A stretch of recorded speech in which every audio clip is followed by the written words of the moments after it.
जय हिंद, वंदे मातरम। दोस्तों सभी को आप सभी का स्वागत है हमारे बीजी क्लासेज बूंदी यूट्यूब चैनल पर। तो सब बढ़िया होंगे साथियों, और मैं उम्मीद करता हूं कि जो आपके रीट पात्रता परीक्षा का जो एग्ज़ाम है वो भी बहुत अच्छा गया होगा। मैं आज आपके सामने रीट लेवल फर्स्ट की जो हिंदी की जो आंसर की है 30 क्वेश्चन की वो लेकर आया हूँ साथियों, जो बहुत ही सटीक आंसर की है साथियों। तो साथ के साथ मेरे को लास्ट में ये भी बताइएगा साथियों कि आपके इस आंसर के में कितने क्वेश्चन राइट हुए साथियों। तो चलते पहला क्वेश्चन की ओर। तो चलने से पहले साथियों, हमारे जो बीजी क्लासेस बूंदी यूट्यूब चैनल है उसको अभी तक जिसने भी सब्सक्राइब नहीं किया है वो जल्दी से सब्सक्राइब कर लीजिएगा साथियों। तो पहला क्वेश्चन आया था साथियों कि तल्लीन का संधि विच्छेद करें। तल्लीन का संधि विच्छेद करें। तो तल्लीन, तो इसका संधि विच्छेद क्या होने वाला है? तल्लीन यानी कि तत् दन लीन। तो आप सभी को पता होना चाहिए कि इसका संधि विच्छेद तत् दन लीन हो रहा है, तो इसमें कौन सी संधि होने वाली है? क्योंकि इसमें स्वर का तो कोई काम नहीं रहा, तो स्वर संधि तो होगी नहीं, विसर्ग की संधि भी नहीं होगी इसमें। तो फिर बची कौन सी संधि? एकमात्र व्यंजन संधि बची। तो अपन को इसका राइट आंसर क्या करना था? व्यंजन संधि करना था साथियों। और जिस किसी ने भी इसका राइट आंसर व्यंजन संधि किया है साथियों, उसका क्वेश्चन बिल्कुल करेक्ट है साथियों। तत् दन लीन, इसका क्या होने वाला है? तल्लीन, यानी कि इसमें कौन सी संधि है? व्यंजन संधि। साथ के साथ ये भी बताइएगा कि किसका ये क्वेश्चन राइट है साथियों, कमेंट करके बताइएगा। और लास्ट में ये बताइएगा कि आपके कितने क्वेश्चन राइट हुए। नेक्स्ट क्वेश्चन आता है साथियों। नेक्स्ट क्वेश्चन आया था आपके लेवल फर्स्ट में रीट में कि परिश्रम में उपसर्ग है। अब सबसे पहली बात यह है कि उपसर्ग किसे बोलते हैं? जो शब्द के आगे लगते हैं उससे ही उपसर्ग कहा जाता है साथियों। शब्द के जो आगे लगते हैं उसे उपसर्ग कहा जाता है, और प्रत्यय किसे कहा जाता है? जो पीछे लगते हैं साथियों। तो उप यानी आगे, आगे कौन सी चीज आ रही है, इसमें आगे कौन सा वर्ड आ रहा है उसे उपसर्ग करते हैं। तो परिश्रम का पहले से अपन को संधि विच्छेद करना होगा, तो परिधन श्रम, परिधन श्रम। तो आप सभी को पता होना चाहिए कि इसमें उपसर्ग कौन सा आ रहा है? परि उपसर्ग आ रहा है। तो इसमें कौन सा उपसर्ग है? परि उपसर्ग के साथ। जिसने भी इसका परि उपसर्ग किया है उसका क्वेश्चन बिल्कुल करेक्ट है साथियों। नेक्स्ट क्वेश्चन आया था साथियों कि भारतीय शब्द में प्रत्यय है। अब मैंने बोला था कि प्रत्यय किसे कहते हैं, यानी कि जो शब्द आता है उसके पीछे जो वर्ड, पीछे का जो शब्द रहता है, जो वर्ड रहता है उसे प्रत्यय कहते हैं। तो इसमें प्रत्यय कौन सा है? भारतीय का संधि विच्छेद करिए सबसे पहले तो भारत धन ई, भारत धन ई। तो इसका राइट आंसर क्या होने वाला है? इसमें कौन सा प्रत्यय है? पीछे ई आ रहा है, यानी कि ई प्रत्यय है इसमें। और जिसने भी ई प्रत्यय किया है इसका, उसका क्वेश्चन बिल्कुल करेक्ट है साथियों। नेक्स्ट क्वेश्चन आता है साथियों। नेक्स्ट क्वेश्चन पूछा गया था आपके कि सन्यासी का विलोम शब्द होगा। तो बहुत ही इजी क्वेश्चन है साथियों, कोई इतना कठिन पेपर भी नहीं आया था आपके। तो सन्यासी का विलोम शब्द क्या हुआ? तो सभी को पता होना चाहिए साथियों कि सन्यासी कौन है? जो बाहरी जीवन व्यतीत करता है, तो उसका विपरीत क्या होने वाला है? विलोम यानी उसका विपरीत। जैसे रात का दिन होता है, रात का दिन विलोम होता है, उसी प्रकार सन्यासी का विलोम क्या होने वाला है साथियों। तो सभी को पता है सन्यासी बाहरी जीवन व्यक्त करता है, तो गृहस्थी जीवन व्यक्त करने वाले को क्या कहते हैं? गृहस्थी कहते हैं। तो सन्यासी का विलोम क्या होने वाला है? गृहस्थी होने वाला है। और जिसने भी इसका राइट आंसर गृहस्थी किया है वो बिल्कुल करेक्ट है साथियों। नेक्स्ट क्वेश्चन आता है। नेक्स्ट क्वेश्चन जो पूछा गया था आपके वह है कि बहुत चतुर होना, बहुत चतुर होना अर्थ का लोकोक्ति है। लोकोक्ति पूछी गई थी आपसे। क्या पूछी गई थी? लोकोक्ति पूछी गई थी, बहुत चतुर होने का अर्थ। तो इसमें ऑप्शन में आपके दिया गया था कि उड़ती चिड़िया के पंख गिनना। जो उड़ती चिड़िया के पंख गिन सकता है वो क्या है? वो बहुत चतुर व्यक्ति है। उड़ती चिड़िया के पंख गिनना, बहुत चतुर होना। इसके लोकोक्ति का अर्थ क्या था? उड़ती चिड़िया के पंख गिनना। जिसने भी इसका राइट आंसर उड़ती चिड़िया के पंख गिनना चुना है वो बिल्कुल करेक्ट आंसर है साथियों, बिल्कुल राइट आंसर है साथियों। नेक्स्ट क्वेश्चन पूछा गया था आपके कि जंगल के निवासी हिंसक पशु से नहीं डरते, विधेय ज्ञात कीजिए। जंगल के निवासी हिंसक पशु से नहीं डरते, इसमें विधेय ज्ञात करने साथियों। एक तो उद्देश्य होता है, एक विधेय होता है। तो इसमें विधेय क्या है साथियों? कि जंगल के निवासी हिंसक पशुओं से नहीं डरते। तो इसमें विधेय क्या होने वाला है? डरते विधेय होने वाला है साथियों इसमें। और जिसने भी इसका विधेय डरते किया है उसका राइट आंसर है साथियों, वो क्वेश्चन बिल्कुल करेक्ट है। इसका विधेय क्या होना चाहिए? डरते। नेक्स्ट क्वेश्चन पूछा गया था आपके कि राजा नगर में आए, राजा नगर में आए अर्थ के आधार पर वाक्य में काल कौन सा होगा? राजा नगर में आए के आधार पर वाक्य में काल कौन सा होगा? तो इसका राइट आंसर क्या रहने वाला था? आए। इसका काल कौन सा होने वाला है? आए काल होने वाला है। और जिसने भी आए इसमें काल किए हैं वो क्वेश्चन बिल्कुल करेक्ट है। नेक्स्ट क्वेश्चन पूछा गया था कि कलांति शब्द का अर्थ है, जो आपके गद्यांश में आया था उसमें पूछा गया था कि कलांति शब्द का अर्थ क्या है। तो जिसने भी कलांति शब्द का अर्थ थकान किया है साथियों उसका क्वेश्चन बिल्कुल करेक्ट है साथियों, क्योंकि गद्यांश के अनुसार इसका अर्थ क्या है? थकान है साथियों। और जिसने भी इसका क्वेश्चन ये आंसर थकान किया है वो बिल्कुल करेक्ट आंसर है साथियों उसका। नेक्स्ट क्वेश्चन पूछा गया था कि हर्बर्ट की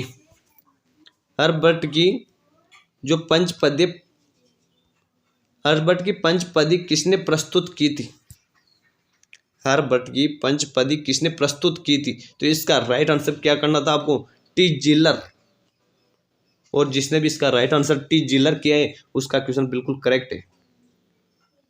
नेक्स्ट क्वेश्चन पूछा गया था कि वस्त्र के पर्यायवाची है। अब आप सभी को बता दें कि पर्यायवाची क्या है, यानी कि एक ही वस्तु के अनेक नाम को पर्यायवाची कहते हैं साथ। तो वस्त्र को पट के नाम से भी जाना जाता है, वसन के नाम से भी जाना जाता है। तो वस्त्र के पर्यायवाची कौन से? पट, वसन। जिसने भी ये पट वसन किया है साथियों उसका क्वेश्चन बिल्कुल करेक्ट है। नेक्स्ट क्वेश्चन पूछा गया था कि विष्णु की उपासना करने वाला, ये एकार्थक शब्द है साथियों, कि विष्णु की उपासना करने वाले को क्या कहा जाता है? तो आप सभी को पता होना चाहिए कि विष्णु की उपासना करने वालों को क्या कहा जाता है? वैष्णव कहा जाता है साथियों। विष्णु की उपासना करने वाले को क्या कहा जाता है? वैष्णव कहा जाता है। और जिसने भी इसका राइट आंसर वैष्णव किया था उसका क्वेश्चन बिल्कुल करेक्ट होने वाला है साथियों। राइट आंसर क्या था इसका? वैष्णव। नेक्स्ट क्वेश्चन पूछा था साथियों कि राजस्थान वर्ग की बोली नई है। नेगेटिव क्वेश्चन पूछा गया था साथियों आपसे। उसमें से आपके एक ऑप्शन था मैथिली बिहार, क्योंकि ये राजस्थान की बोली नहीं है साथियों। 3 तो इसमें राजस्थान की बोलियां थी वो थी, लेकिन एक नहीं थी। वो कौन सी नहीं थी? मैथिली बिहार राजस्थान की बोली नहीं थी। और जिसने भी इसका राइट आंसर मैथिली बिहार किया है उसका राइट आंसर है साथियों, बिल्कुल करेक्ट क्वेश्चन है। तो मैथिली बिहार इसमें आपको राइट आंसर करना था। नेक्स्ट क्वेश्चन पूछा गया था कि बेगर का अर्थ है, बेगर का अर्थ है। अब आप सभी को शब्द से पता चल रहे हैं बेगर, तो इसका अर्थ क्या था? तो आप सभी को बता दें साथियों कि बिना घर के। इसका अर्थ क्या था? बेगर यानी कि बिना घर के, जिसके कोई घर नहीं है उसे बेगर कहा जाता है। तो इसका राइट आंसर क्या था? बिना घर के रहने वाला था साथियों। और जिसने इसका राइट आंसर बिना घर के किया है उसका क्वेश्चन बिल्कुल करेक्ट है साथियों। नेक्स्ट क्वेश्चन पूछा गया था उपसर्ग से संबंधित किस समन्वित में उपसर्ग है? समन्वित में उपसर्ग है। तो इसका पहले तो आपको संधि विच्छेद करना था। तो संधि विच्छेद क्या होगा इसका? सम धन अनुधन इत, सम धन अनुधन इत, यानी कि समन्वित। इसमें उपसर्ग क्या रहने वाला था? तो आप सभी को पता होना चाहिए कि उपसर्ग आगे लगता है। तो इसमें उपसर्ग क्या रहने वाला था? सम उपसर्ग रहने वाला था इसमें। और इसमें जिसने भी सम उपसर्ग किया है साधु, उसका क्वेश्चन बिल्कुल करेक्ट है। समन्वित में कौन सा उपसर्ग था? सम उपसर्ग था साथियों। नेक्स्ट क्वेश्चन आता है। नेक्स्ट क्वेश्चन पूछा गया था आपसे कि सेंधव शब्द की, सेंधव शब्द की व्याकरण संरचना है, व्याकरण संरचना। तो इसका संधि विच्छेद क्या होने वाला था? सिंधु धन आ, सिंधु धन आ। तो इसकी व्याकरण संरचना क्या थी? सिंधु धन आ थी साथियों। और जिसने भी इसका राइट आंसर ए किया है साथियों, उसका क्वेश्चन बिल्कुल करेक्ट है साथियों। नेक्स्ट क्वेश्चन आया था कि मूल्यांकन के 3 वर्गीकरण हैं। मूल्यांकन के 3 वर्गीकरण है साथियों। वो किसने दिए थे? तो आप सभी को पता है कि बलूम ने दिए थे। कौन कौन से थे? ज्ञानात्मक, भावात्मक, क्रियात्मक।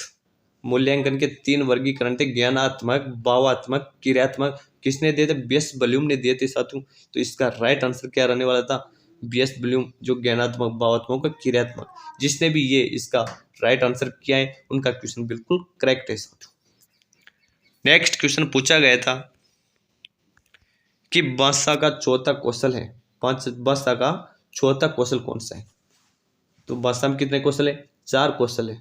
कौन कौन से? सु, बो, प, ली, यानी कि सुनना, बोलना, पढ़ना और लिखना। एक क्रम वह होता है, पहले सुनना, फिर बोलना, फिर पढ़ना, फिर लिखना। तो लास्ट में कौन सा था? लिखना था साथियों। तो इसका राइट आंसर क्या करना था आपको? लिखना। और जिसने भी इसका राइट आंसर लिखना किया है, उसका क्वेश्चन बिल्कुल करेक्ट है साथियों। नेक्स्ट क्वेश्चन आया था आपके कि उपचारात्मक शिक्षण का उद्देश्य है, उपचारात्मक शिक्षण का उद्देश्य है। ये शिक्षण विधि से संबंधित क्वेश्चन है आपका। तो उपचारात्मक यानी कि समस्या को दूर करना। उपचारात्मक शिक्षण का उद्देश्य क्या है? समस्या को दूर करना। एक तो निदानात्मक है, एक उपचारात्मक है। निदानात्मक यानी कि समस्या के कारणों को जानना, और उपचारात्मक उनकी समस्या को दूर करना बिल्कुल। तो जिसने भी इसका राइट आंसर समस्या को दूर करना चुना था, उसका क्वेश्चन बिल्कुल राइट है साथियों। आप कमेंट करके भी बताते जाइएगा कि आपके कौन कौन से क्वेश्चन राइट हुए और कौन कौन से गलत हुए साथियों। नेक्स्ट क्वेश्चन है साथियों कि भाषा शिक्षण के लिए सबसे उपयोगी विधि है। भाषा के जो शिक्षण है, जो भाषा की पढ़ाई करवाई जाती है, उसके लिए सबसे उपयुक्त विधि कौन सी?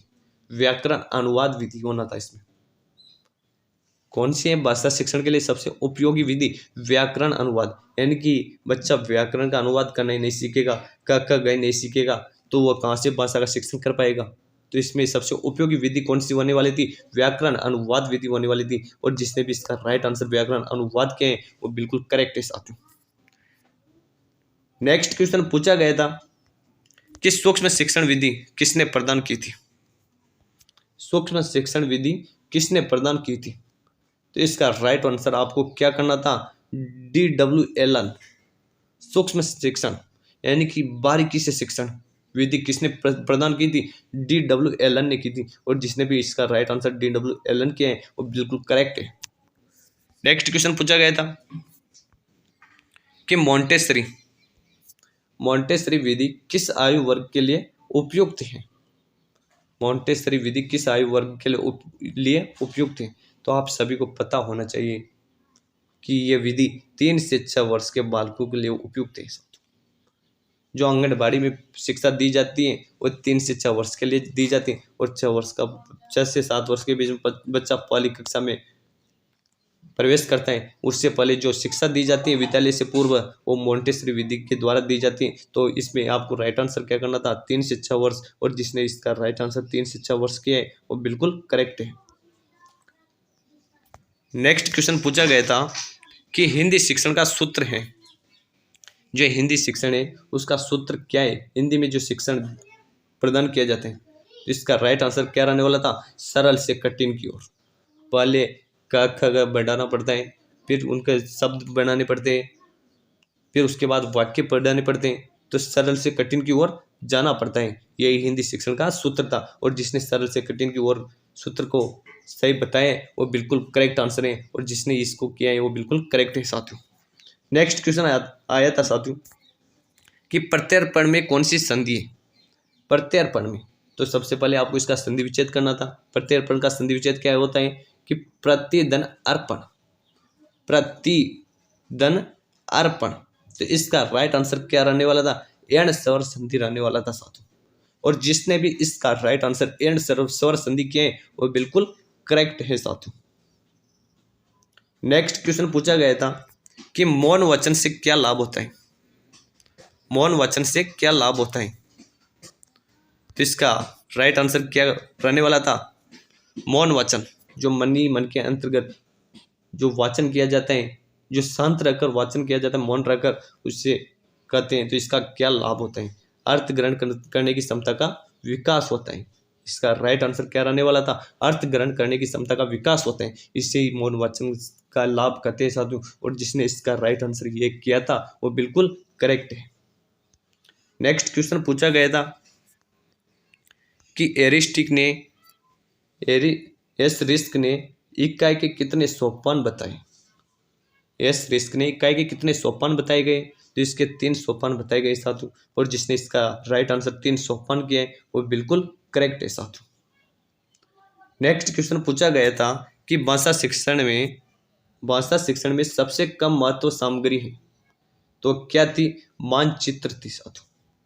भाषा शिक्षण में सबसे कम महत्व रखने वाली सामग्री कौन सी थी, मानचित्र करना था साधु। जिसने भी इसका राइट आंसर मानचित्र किया है उसका बिल्कुल करेक्ट आंसर है साधु। नेक्स्ट क्वेश्चन पूछा गया था कि प्रतिलेख में विद्यार्थी को किस आकार के अक्षर बनाने चाहिए। जो प्रतिलेख लिखता है विद्यार्थी, उसमें विद्यार्थी को किस आकार के अक्षर बनाने चाहिए। तो इसका राइट आंसर क्या करना था आपको, लघु या समान अक्षर बनाने चाहिए विद्यार्थी को।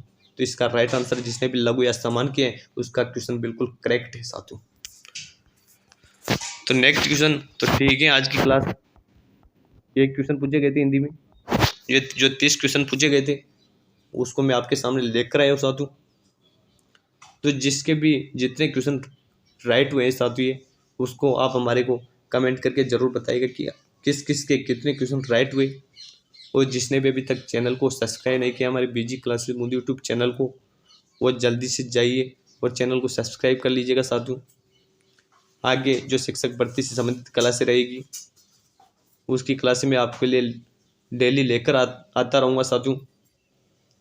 तो जल्दी से जाइए और चैनल को सब्सक्राइब करिएगा साथियों।